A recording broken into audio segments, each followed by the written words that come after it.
Inshallah nitawapa. Nafikiri mara ya kwanza kuhudhuria ndio ukawa nataka nafasi, lakini kawaida huwa tunatoa nafasi. Lakini maudhui kuelewa. Nimeingia katika hukuki. Hukuki kuna somo hasada hukuki. Nimepotea. Ndio nilokuja nao hukuki lakini kapotea.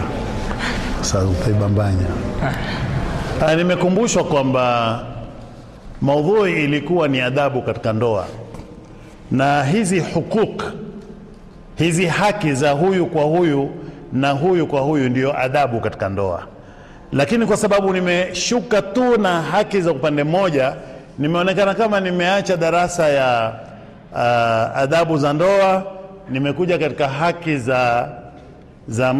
za mume kwa mke wake au za mume kwa mke. Kwa hivi tutafanya adjustment hiyo, lakini hizi haki za kufanyiana ndio adabu na utaratibu wa ndoa unavyokwenda. Kwa hivi msielewe vibaya hiyo. Sawa.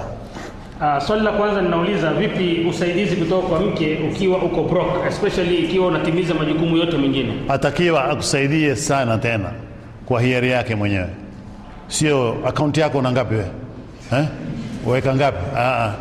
Ikiwa uko broke, ana haki ya kukusaidia na anapata thawabu haswa. Hakuna mtu ambaye afaa asaidiwe na yeye kama wewe. Kwa hivyo ni haki.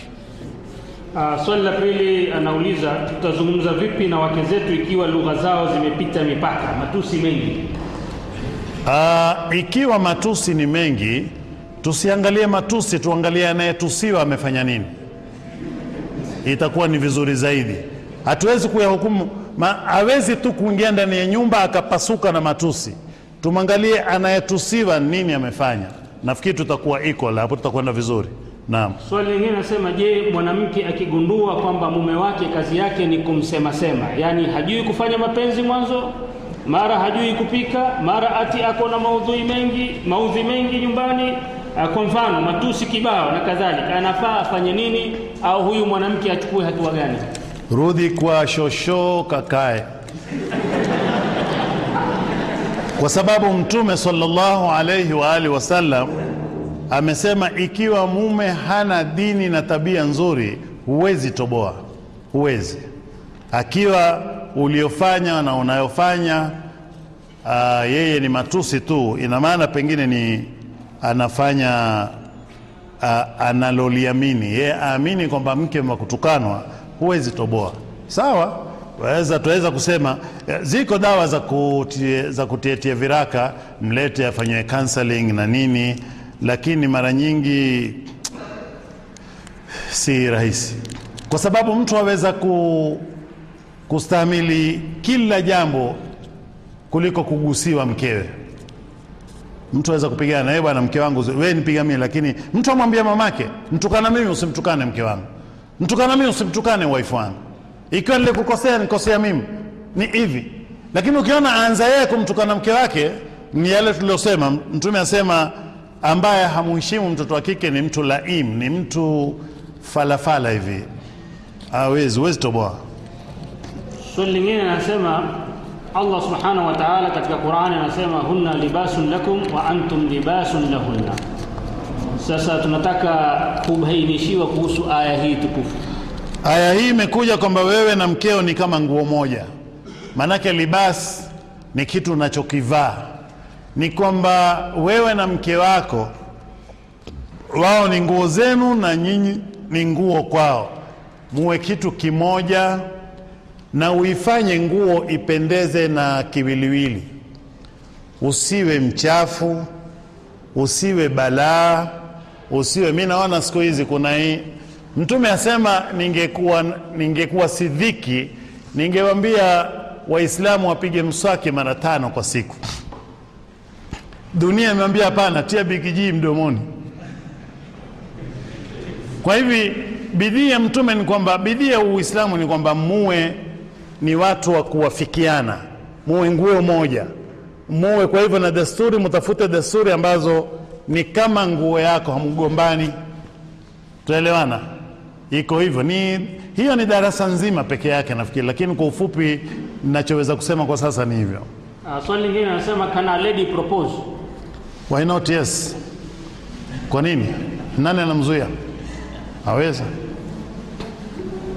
Mangapi Mtume sallallahu alaihi wa alihi wasallam amefanya mambo hata katika mambo very sensitive katika dini, ameshauriwa na wake zake, amemwambia ya Rasulullah. Naam.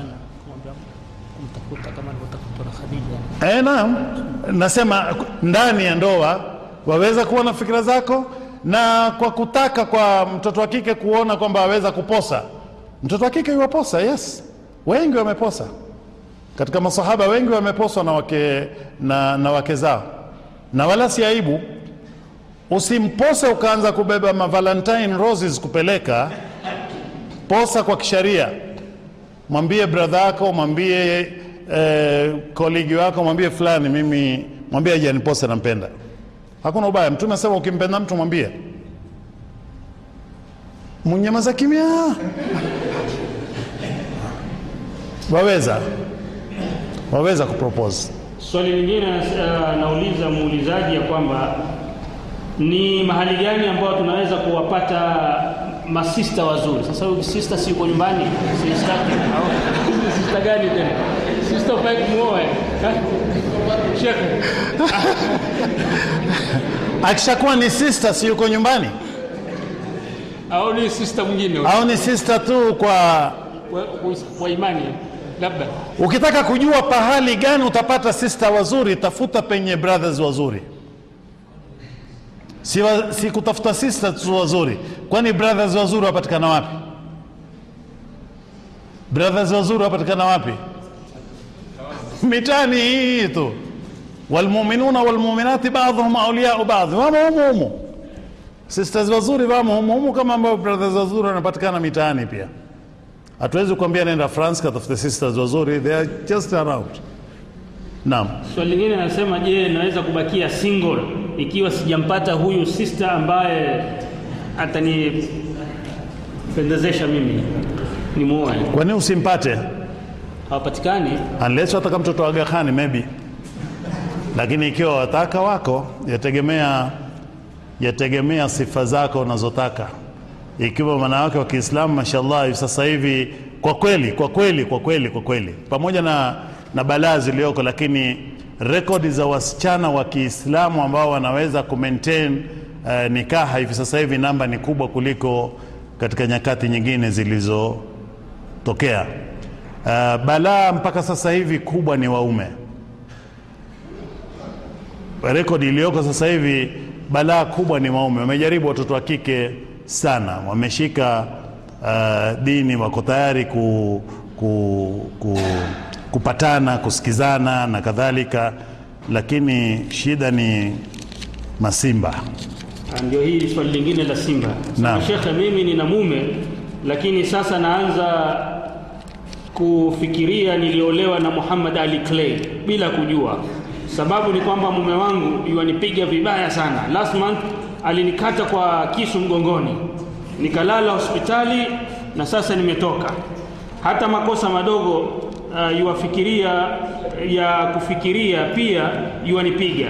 Hivi yuenda gym, asema sikuja kwake kustarehe au picnic, na mimi najua naogopa, kwani najua sasa akinipiga ataniua, na nina fikra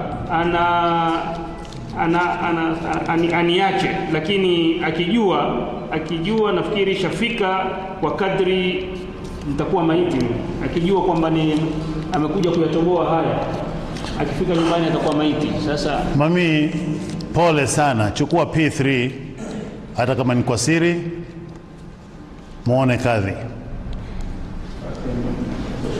Chukua P3 kwa siri, muone kadhi. Ni haramu katika dini hii kudhulumu, ni haramu katika dini hii kukubali kudhulumiwa tu hivyo. Ikiwa ni simba, atafute simba mwenzake na Mungu atampa inshallah. Wewe angalia utaratibu wa kisharia, chukua P3, weka ushahidi wa ngumi unazopigwa, muone kadhi. Naam. kuoa mke wa pili kwa siri yafaa, mke wa kwanza hana haki ya kushauriwa? Hakuna katika dini nikaha ya siri. Labda kuwe kuna problem ambazo pengine unataka wajua mambo haya. Kusema kweli ni jawabu ni ndefu sana. Kuoa waume wake kwa siri ni matatizo ya wanawake. Nyinyi ndio mnawaforce wanawake waume kuoa siri. Mungekuwa mna accept hii sharia na hamna neno, haingekuwa siri. Lakini sisi tunajua yatakavyokuwa ikiwa yeye atajulikana kwake na hana nia ya kumwacha mke wake, wala hatakiwi kumwacha mke wake kwa sababu yeye ataka kumwoa mke mwingine. Lakini problem ni wenyewe wanawake katika problem hii. Kwa hivi sasa ni lipi bora, ukajitokeza ukampa mume wako go ahead akaoa mwenzako, ukajua siku zako siku zake, kuliko kunyonyorewa hizi siku, ukija ukizisikia watoto wako primary, utaona nini? Ni lipi la uchungu? Accept. Mbona muna baba, mbona nyinyi mko watoto kadhaa kwa baba mmoja, mbona mkupigana? Tuwangapi tuko wengi kwa baba mmoja? Tuwangapi tuko wengi kwa mama mmoja? Tuwangapi tuko wengi kwa brother mmoja? Ni wangapi tuko wengi kwa sister mmoja? Mbona watu wapigani? Kwa nini kwa mume ni balaa? Tusikizana vizuri. Ni sharia Mwenyezi Mungu ameiweka, ikiwa ni jambo laenda kwa utaratibu wa kisawasawa, wala haina maana. Si kweli kwamba ati ina maana tu sababu ya kuolewa yule ni ubaya wako wewe. Haina maana hiyo. Waweza kupenda keki na sambusa na bajia na biskuti, iko umepewa hiyo capacity, go ahead. Tusikizane vizuri. Na hata nyinyi watoto wa kike, kwa sababu shida ambazo ziko sasa hivi ni kwamba nyinyi mmepewa masuhulia, mmepewa ule roho kubwa, mwajiona mwadogo, lakini mmepewa roho kubwa ya kuwa hamwezi kuwa mke wa zaidi ya mtu mmoja. Wewe ni mzazi, wazaa peke yako. Wewe ni mzazi, utahukumu vipi huyu ni wa huyu, huyu ni wa huyu? Kwa hivyo Mwenyezi Mungu Subhanahu wa Ta'ala nyinyi amewaheshimu, ameondolea mizigo hiyo. Msiwaone hawa ambao wana zaidi ya mmoja ati walala tu, hapana. Watu wanakula kucha, lakini taratibu. Kwa hivyo hizi habari ya ndoa za siri na nini, makosa ambao wanawake ndio wameyafanyia promotion za hali ya juu sana. Wabillahi tawfiq. Swali lingine nafikiri nitalikusanya katika swali moja. Anasema, je, ni sawa kutalikiana ikiwa mambo yamejitokezea kama ulivyotuelezea katika day 1, yale ulivyoeleza Simba ameingia akakata kila kitu, sasa je mwaweza kutalikiana? Na swali lingine ambalo linahusiana na hilo, Sheikh, utueleze kwa ufupi mikakati, utaratibu unaofuata usiku wa ndoa kabla hujamuingilia. Usiku wa ndoa na hili la pili la mikakati ya siku ya kwanza. Siku ya kwanza hii, ingawa nitakuwa kama fala hivi kusema hapa Nairobi tunavyoishi, mara nyingi siku ya kwanza si siku ya kwanza. Mara nyingi kisirani ambacho tunacho sasa hivi, siku ya kwanza si siku ya kwanza. Ushaonjwa vitu kadha wa kadha, umekuwa hata sihamu kamwe. Lakini ukichukua siku ya kwanza kwa maana ya siku ya kwanza, utaratibu wa Kiislamu, Mtume sallallahu alayhi wa alihi wasallam asema ni katika upumbavu mtu kumwingilia mke wake bila ya kutanguliza romances tena hot zile za juu. Ni Uislamu. Mimi najua hapa watu wapiga la haula kwa ndani, amri ya Mtume. Mimi sihusiki, mambo ya Mtume sallallahu alayhi wa sallam. Mtume asema ni ufala mtu kumwingilia tu mke wake pasina kuleta vitangulizi, romances na kadhalika. Hivi vitangulizi si twaviona kwa juu, vimewekewa, lakini kwa sehemu ambazo zahusika kuna vitu fulani vinateremka katika maeneo yale ambavyo vinaweza kuja kusaidia kule kuingiliana. I'm sorry, sina lugha nyingine. Now, ikiwa siku ya kwanza huyu mtoto wa kike ndiye mwenye balaa, ndiye mwenye taabu, ana loka zake hazijafunguka, ana sehemu zile hazijazoea, ana nini, yatakiwa juu chini romances ambazo zitaweza yeye kumpatia liquid za kuweza kuvumilia kuchukua mwanamume. Mara nyingi haziwezi kuwa siku moja, kwa sababu ni mtu ana haya, ni mtu ana hajui, ni mtu amekuwa katika mambo mengi sana ya kumzuia kutofahamu. Kwa hivi si lazima bikra igongwe siku ya kwanza, si lazima, wala si ushujaa, wala si usimba, ni uchui. Kwa takiwa pengine siku ya kwanza apewe mazoezi, aje karibu, aje karibu, aje karibu, mpaka iwezekane kwamba aweza kuondolewa ubikra wake bila ya kupata maumivu. Haya maumivu yanayotokea hayatakuwa kwenye uso, kwamba utamuona mfura uso hapa. Ni maumivu yatakayokuwa katika sehemu ambazo azijua mwenyewe peke yake. Now, she's there to serve you. Hawezi, anasikia, kwa sababu ulitumia nguvu na kule ndani hakuna vyuma. Yataka tu understand, mtu amejikutua hivi midude huenda kafanya mazoezi, kwa sababu leo ataka kijisichana kilo 60 kila rume yote ataka kumforce kwa nguvu. Yeye hana chuma wala hana plastic, sheikh, ana ni hivyo. So kwatakiwa kuwe na utaratibu wa kisharia, taratibu. Baadhi wanawavyuoni wasema mpaka aseme mwenyewe kwamba now we can try. Lakini wewe usione kwamba ni hiari yako tu kwenda kwamba now, hapana. Kwa hivi wale ambao wataambiwa, kuna watu nje maskani wakungojea, tuna tushosho vile, tunataka hicho kitambara tukiona, hakikuhusu. Kitambara ncha mke wangu. Kwanza, hakuna Kiislamu, ni haramu kutoa siri za mke wako, kuja kusema haya hicho kitambara chenu hicho ndicho sasa kiangalieni, ni ufala ule. Ndio midude mingine ikiinsist mambo haya, wenda wakatiliwa damu za njiwa, damu za maini, likatoka likaonesha vitambara, watu dunia nzima ikamcheka. Si kazi ya hasira, wala si kazi ya nini. Ni kazi yataka lutf, yataka upole, umbembeleze, umchukue kama ni mwenzako yule, uweze siku ya kwanza amepata uweza. Baadhi ya watoto wa kike, baadhi ya wasichana wetu, bahati mbaya sasa hivi mambo ya television na uchafu tumetokwa na zile haya. Lakini mtoto wa kike aweza kuwa na haya, aweza kuwa na kutoridhika, aweza kuwa na hizi zote atakaozichukue. Ikiwa itakuwa siku moja, 2, itakuchukua mwezi, si aibu. Ni mambo ambayo yataka busara. Wabillahi tawfiq. Naam. Na ikiwa kumetokea tatizo kama ulivyosema, unaweza kuachana. Ikiwa kumetokea tatizo gani? Umesema ile day 1 amekwenda kama unasema ametiliwa bangi, ametiliwa nini, amekunywa zile, akienda kule amekata kila kitu. Sasa maachana wendapi? Sasa umemuumiza yule msichana watu.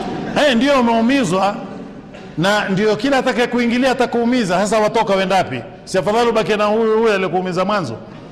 Ukisema sasa wewe watoka wenda nunua chombo chengine, hakuna kununua chengine, pale pale. Kwa hivi ni utaratibu ambao umpe nafasi, amuone daktari, amtibu kwa makini, afanye hivi mpaka apate nini. Ikiwa imekuta kwamba mtoto wa kike yuaudhika, kila kiingiliwa ndio yuwapata misukosuko, amwambie wazi, mimi bwana siwezi kuingiliwa, angalia la kufanya. Aweza sawa, hawezi kuwa kama wale kina bibi, mwambie wewe kaoe mke mwingine bwana, mimi tutakuwa nitakupambia nyumba tu. Swali lingine anasema sisi tumeoana kwa miaka 12. Naam. Na mpaka sasa hatujatunukiwa mtoto. Naam. tumemchukua mwingine wa kupanga au wa kulea. Naam. Tafadhali tupatie nasaha kuhusu masala ya kulea au adoption ya mtoto ambaye si wako. Miaka 12 musikate tamaa kwanza. Ni jambo ambalo lawezekana. Baadhi ya watu kadha wa kadha, hata watu wakubwa, hata mitume wameweza kuchelewa kupata. Mmoja mamake Maryam binti Imran, mamake alichelewa sana. Nabii Ibrahim alichelewa kupata mtoto, Nabii Zakaria alichelewa kupata mtoto. Kwa hivi usirukie haraka, muone daktari, waone madaktari waaminifu, watakupa njia za kisawasawa. Ambapo pia nakumbuka kisa kimoja cha kipumbavu kilitokea. Usione hivi jamaa wa dunda wengine huwa madhaifu sana katika haya mambo.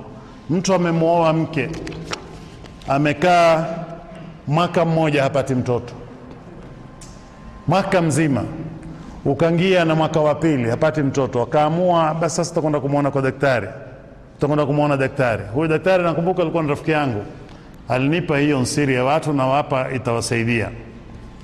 Akapelekwa kwa daktari, akenda akampima kijana, yuko sawa. Akaetwa mtoto wa kike, akatizamwa, akaangaliwa huku na huku. Akamwita yule kijana, akamwambia huwezi kupata mtoto naye kwa sababu wewe hujamuingilia. Huyu hajaingilia. Vipi? Mwaka wa pili hujamuingilia. Nini midude mijidhaifu ile kishafika hivyo, likishaoneshwa mapaja likaripuka likaanguka kule. Mtoto wa kike haelewi. Ikawa sasa afundishwe namna ya sindano kutia kwenye uzi, itakuwaje, itafanyaje. Kwa hivi yataka watu wawe na makini pia ya kuyajua mambo haya, yanawapata wengi. Lakini miaka 12 ikiwa ishatokea kwamba mmechukua mtoto wa mtu kumlea, number 1 mwaweza. Lakini mtoto wa mtu ukimchukua humwiti jina lako. Adoption ambazo tunafanya sisi tunazifanya kimakosa. Tunataka kumchukua mtoto ambaye hana baba hana mama kwa sababu awe mtoto wako, awe aitwe jina lako wewe, aitwe jina. Huna ruhusa Kiislamu mtoto yule, ud'uuhum liabaihim. Mtoto yoyote ambaye hukumzaa mwite kwa jina la babake. Umjui babake mwite binti Abdallah au mwite bin Abdallah bin Abdurrahman bin Abdul Aziz bin nani. Sema huyu ni mtoto wa mja wa Mwenyezi Mungu. Kwa hivi sharia za kukaa naye huyu, utakaa naye kama yatima. Ni kama kulea mtoto yatima, si wako. Na utakwenda kuthibitisha kwa vyombo vya sharia kwamba huyu mimi namlea. Kwa sababu kufa wewe akarithi yeye ni makosa. Yeye mpango wake utakachokumpa mpe mapema. Muandikie, mthibitishie, mkabidhi. Au vyombo ambavyo vitainukia na kumkabidhi kisharia. Lakini kumfanya ni mtoto wako, sasa yeye ni wako, yeye haya mambo hayatakiwi kisheria ya Kiislamu. Naam. Swali lingine Sheikh, tunaelezewa kwamba Mtume sallallahu alaihi wasallam alikuwa na wake wengi. Kwa nini kila wakati unamtaja Aisha peke yake? Ndiye alikuwa akimpenda. Number 1. Na ndiye mwenye visa vingi. Yeye hata kwa ilmu ya Mtume, katika baadhi ya wake wa Mtume, yeye ndiye ametoa habari nyingi za Mtume, na yeye ndiye amesoma sana kwa Mtume, na yeye ndiye amehifadhi sharia nyingi. Huwezi mkosa. Sisi tukenda katika vitabu, somo lolote, ingia katika mirathi utampata Aisha ana ushahidi. Ingia katika ndoa utampata Aisha ana ushahidi. Ingia katika vita utampata, mpaka vitani akimfuata Mtume utapata Aisha amesema. Hakuna pahali katika maisha ya Mtume sallallahu alaihi wa alihi wasallam ambapo Aisha huwezi kupata hadithi yake. Hata hadithi amewashinda waume hata kwa hadithi za sharia. Kwa hivyo mwana Aisha atajwa sana kwa sababu amefanya mengi sana kuliko wanawake wenzake. Hata wengine walisalimu amri wakamwacha yeye. Naam. Kuna makosa gani kumchukua mke wangu picnic? Mchukue, nani mkataza? Mchukue picnic, lakini sasa ukishafika huko picnic utamshare yeye na nani? Nakumbuka hivi karibuni kuna ndoa ambayo nafikiri insha pasuka, inshaharibika. Jamaa mchukua mke alikuwa akimchukua mumewe out, au ni mke achukua mkewe out, na mwanamke naye alikuwa na rafiki yake mwenyewe muita chanda na pete, hatuachani, akawe wamchukua. Basi wakaenda zao kule picnic, ikawa ni mambo ya picnic, wapike chakula, wafanye hivi. Sasa huyu mmoja kwa kujua yeye anaolewa hakuwa na wasiwasi, mwenye dhiki yule ambaye hajaolewa, ikawa mpishi yeye, kutengeza ni yeye. Kisha kulikuwa na swimming pool kule, wote huvaa ma swimming costume, mke na mumewe na yule aitwaje, shemegi. Akaingia shemegi, bwana akaviona kuna baadhi ya viungo vya huyu shemegi ni vizuri kuliko vya huyu. Akiangalia kisharia hakuna problem ya kuwa yeye asimu apply huyu. Vita viko vya chemka hapa Nairobi, na makosa aliyofanya ni mtoto wa kike. Huyu ana swimming costume na huyu ana swimming costume, huyu yu dive na mzee na huyu yu dive. Kuna yule pia kujifanya maji ya muua, atasaidiwa na nani wafikiri? Jibril. Ataingia mzee akamsaidie, na hamsaidii juu, yomsaidia ndani ya maji. Wewe wajua kusaidiana ndani ya maji kupita nini? Kwa hivi naenda picnic hakuna ubaya, lakini naenda Kiislamu, naenda kwa misingi ile ulotoka nayo nyumbani. Lakini ikiwa utakwenda kwa misingi mnamkavua nguo, siju mshindane mbio, basket, kufanyaje, yule aruka, wajua huyu na nyote mkiruka. Waman nu'amiru nakisu fil khalq, pengine wewe ushazaa kitumbo sasa huwezi kuruka, you are not faster kuliko mwenzako. Ukiangalia zuyina linasi hubu shahawati minan nisa, atakamuviangalia vitu hivyo. Mwana Aisha, na warudishia tena Mwana Aisha alibisha mtu ndani ya nyumba yake, akatoka kwenda kufungua mlango. Akija akifika Mwana Aisha asema, wallahi mwanamke nilimuona hawezi kuonekana na mwanamume asimnyoshe mkono, haiwezekani, na mumewe ni mtume. Akajaribu juu chini kwamba mtume asitoke kumuona. Amwambia, wataka nini kwa mtume? Amwambia, mimi nataka kumuona ana kwa ana. Naambia mimi, nikamwambia mimi ni mke wake. Amwambia, it doesn't matter, sitaki mke wake, namtaka mtume. Yeye si ni mtume, nataka kumuona, dharura zangu nataka kumuona. Maana Aisha akesha, mtume kuna nini Aisha? Ngoja kidogo, hebu naambia mtume anchoka sasa, yuwapumzika, wewe naambia haja zake. Amwambia, naambia nje saa ngapi? Mtume yuwasikia, yule ni mtume. Ambaye kuna nini Aisha? Ikabidi atoke. Naam, usikatae kwamba mwanamke huyo mwisho atakuwa mke wa mtume sallallahu alaihi wasallam. Kwa hivi ikiwa mambo ni hivyo, wewe wahatirisha. Mtu ana mume mtume, hataki mtume aone mwanamke mwingine. Wewe watoka wewe mchukua mumeo kwenda kumuonesha mwanamke mwenzako, na mtume akwambia wasifanye makosa watoto wa kike ya kuwasifia waume zao wanawake wenzi wao. Shekhe, wewe wajua wewe shekhe ni mtu mzima, hujamuona yule mtoto wake. Mwenyezi Mungu amuumba shekhe. Sisi wajua ndio tutavaa nguo pamoja, sisi ndio tutashona nguo pamoja. Yule hapana. Wewe ukajiona undhibiti mume, ukawa msifia mumeo akawa kama amuonaye. La haula wala quwwata illa billahi al-ali al-azim. Mambo haribika. Sasa je, kumwatia mume wako television? Asiwe mzinifu, asiwe mzinifu, lakini umwachie mume wako television, amemwangalia Mfaransa na kiuno chake, amemwangalia Mtaliano na kiuno chake. Wewe utaweza kuwa na viuno vya wote hao? Namna utakavyokuwa smart. Niliulizwa madarasa hii, shekhe yafaa kuangalia kaseti ya ngono kwa sababu nataka kupata style za kumsaidia mume wangu. Sijakataa kupata, ukipata style za Kikongo ambazo wewe huziwezi.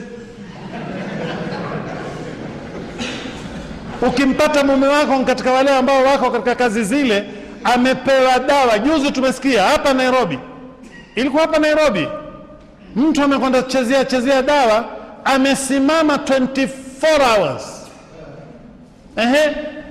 Mke wako akaenda akimuona Mfaransa yule, ufikiriaje wewe? Si lazima azini ende Faransa, lakini ameona kwamba huyu mume wangu wacha tulale tu, lakini kusema kweli kuna waume. huyu mke wangu maziwa lala huyu, msichana wa Kikongo yule anavyotoka, wacha alhamdulillah, watu wana mke na mimi na mke. Naam, tungusha sema kusema bismillah wakati wa kustarehe na mke wako, mke na mume na mume na mke, imetajwa katika hadithi, lakini kuhusiana na jinsi gani hii inamsaidia au inamfaidi mtoto, wanavyuoni wametofautiana kuhusu maana hadithi hii ya kwamba shetani hatakuwa ni mwenye kumdhuru. Je, wewe unasemaje? Mtume asema, ikiwa wataka kumwingilia mke wako, kabla hujamuingilia mke wako, sema bismillah, Allahumma inni a'udhu bika Allahumma jannibni shaitana wa jannibi shaitana ma razaqtana. Ewe Mwenyezi Mungu, kwa jina lako, yataka uwe na makini sana kupiga bismillah wakati huo, kazi ngumu. Tuelewana vizuri. Katika kula mtu mara nyingine mtu kumbuka bismillah sakata tonge 3. Sasa isikize hii hadithi yenyewe ndio yaleta habari zake. Allahumma jannibni shaitana, tuondolee shetani. Hapa katika hii kazi hapafai kuweko shetani. Wajannibi shaitana ma razaqtana, na pia utuondolee shetani kwa kile ambacho pengine kitaingia, ikiwa ni mtoto. Mtoto huyu dua hii kitakabaliwa. Mtoto huyu akizaliwa udhiwi na shetani. Tusikizana vizuri. Shetani hamuudhi. Hata kuwa mbale watoto ukimwambia nenda madrasa yuenda bolini, ukimwambia nenda msikitini yuenda swimming. Ushaelewa? Atakuwa ni mtoto wa kuelekea katika dini.